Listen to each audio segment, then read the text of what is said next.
Hi, M. Fletcher Brown here for another Kick96Country.com artist video blog. With me today, all the way from Nashville, Tennessee, please welcome songwriter extraordinaire turned country artist, and she's fabulous, Bridgette Tatum. Hey y'all. Bridgette Tatum, of course, you might know her work. Jason Aldean had a #1 hit with her song "She's Country," but Bridgette has had 2 singles out on country radio right now, and they're songs that she's very, very proud of. Of course, the first single, I'm very proud of them. Yes. "I Like My Cowboys Dirty," which of course was one we had a lot of fun with here at Kick96Country.com. But your current single, "That's Love Y'all," is doing very well for you. It's doing well. Thank you guys for playing that. I hope it's going to keep doing well. Well, we're having a lot of fun actually with you and your music. "She's Country" was an amazing song for Jason Aldean. That one did well. Thank you for playing that one too. And it really kind of speaks to, that is your entire attitude, isn't it? It is. It really is. I think that a lot of country girls, we don't get shout outs like that in songs. We don't have things that are definitely dedicated to us. I think the last time that happened was, I don't know, maybe Redneck Woman, something like that, but we usually don't get songs like that. So yeah, it's definitely my personality, and apparently there was a lot more people out there, it's their personality too. Well, now the name of the album that's coming, "Sex, Church, and Chicken." Sex, Church, and you stuttered on that I'm a little bit. it's kind of hard for me to say "sex, church, and chicken." So I want to put that in a different order. I want to go "church, chicken," and maybe well, I mean, sex. you can put it in any order you want to put it in.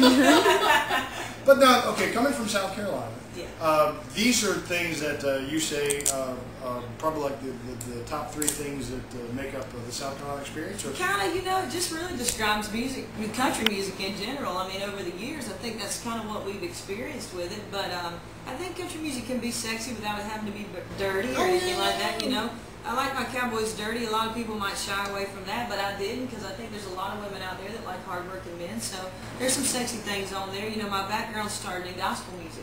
I started in tent revivals, and so that kind of carried over in the album, and I always said that I would include something like that on there. So we did that with a song called "Hold On To Me," and then chicken.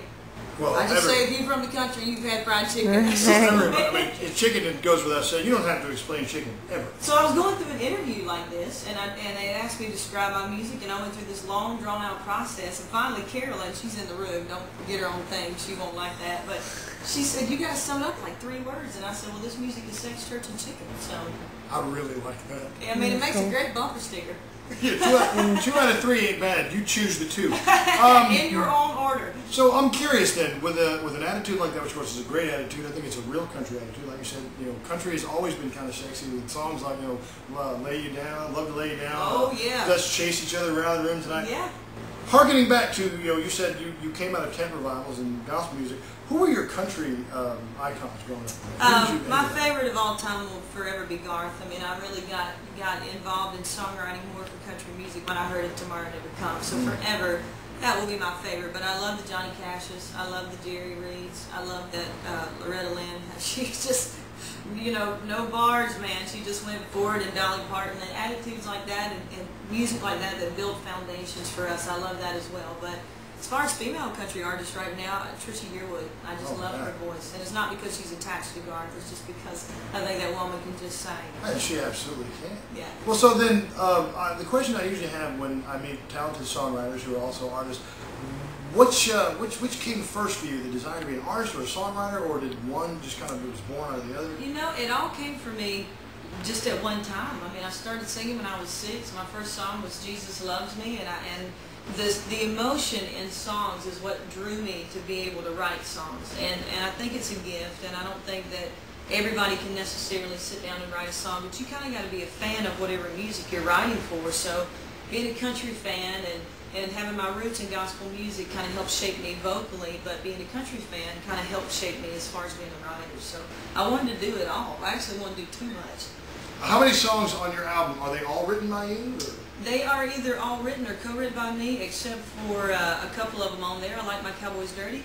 Believe it or not, I didn't write all that. It is something I would have said, and I certainly would have written a song if they'd have brought it into the room, but thank goodness, Danny Myrick and Kirsty Manor wrote that, and thank goodness I got to keep it, and it got to be my first single, because it's a lot of fun, especially when we get to do it live. But the only other one on there is, it's kind of funny, the two sexy things on there, that one and another one named Sex Machine, are the ones that I didn't write on.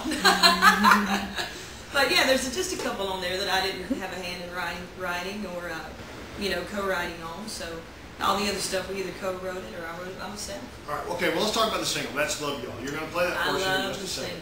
Tell me about this song. Well, I tell you in the funny version, or you want me to tell you in the, well, it is the real version. I was going to say the real version or the funny one. It all kind of goes hand in hand.